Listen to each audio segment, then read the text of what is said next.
And joining me now is televangelist Dr. Juanita Bynum. She is a pastor, New York Times bestselling author and recording artist. Dr. Bynum, so great to have you here. So glad to be here. All right. Now, you have led congregations of tens of thousands of people. And in this current trial, we're talking about Matt Baker, who basically is having this affair and telling her he can't leave his wife because he would lose his position in the church. Are pastors held to this standard of perfection, or do they at least feel the need to appear perfect in front of their congregation? I think that there is a great misconception of the power of a pastor or the power of a leader.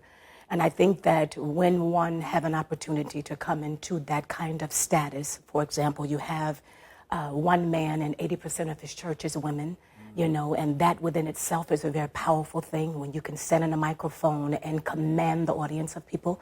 And I think for that reason, they begin to subconsciously disconnect themselves from their own humanism and realizing that it is God that is speaking through them and the mantle is upon them, but they're still being called to be processed just like the people in the pews. And I think there's a disconnect with that even from the people in the pews as it relates to their leader. But should they be held to a different standard? Should they really elevate themselves over their flock, per se, to say, look, I'm communicating the word of God. I have to act differently.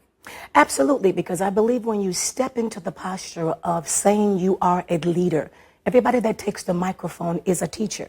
And how can you teach one except you're being taught yourself? And I think one of the serious problems is to give somebody that kind of power and not command them or demand that they operate under accountability.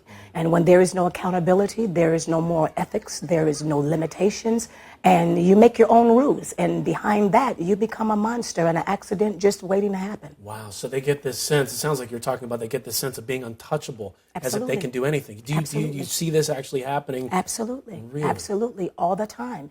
And it's just this whole power thing. I have a little saying that I say all the time, and that is, never ever, you can taste success, but don't swallow it. Because if you do, you'll become full of yourself. And I think a lot of people become so full of the adrenaline that is pumping through their veins when they're able to stand there that they forget when they lay that microphone down. It's not about temptations. It's about you making the conscious decision that because I'm being trusted with such a position, then I will bring myself to discipline myself to say there are certain things I will not do and certain things I will not allow myself to be involved in. But when that happens, there is this thing called forgiveness with somebody actually taking you through the process of rehabilitating you. Really? So that other person has to be there. Dr. Bynum, you yourself have been a subject of some of the abuses of power that go on in churches. Yes. Talk to us a little bit about that and talk to us about how you work with people to recognize that and get through that. Well, first of all, I believe that the common denominator between the person in the pulpit and the person that is in the pew is to first realize that this is a human being. We are all human beings. The second common denominator is that we are all being processed by the same God. And going through what I went through, oftentimes you have women and men also that experience this kind of abuse. And because there is no structure in place from that particular denomination to call them to accountability, you're just left out there, you know, to die at the cause. Because I say all the time, in my situation, this didn't happen to me. A lot of people say, well, I'm so sorry that this happened to you. This didn't happen to me because I haven't disconnected myself from this call and from this community of people that are called to leadership by God. This happened to us, and not at just the hands, but at the feet of a bishop. But do you have trouble getting through that? The forgiveness that you just mentioned, how do you get to that forgiveness? Because this happened to you, and yet you have to have the capacity to forgive.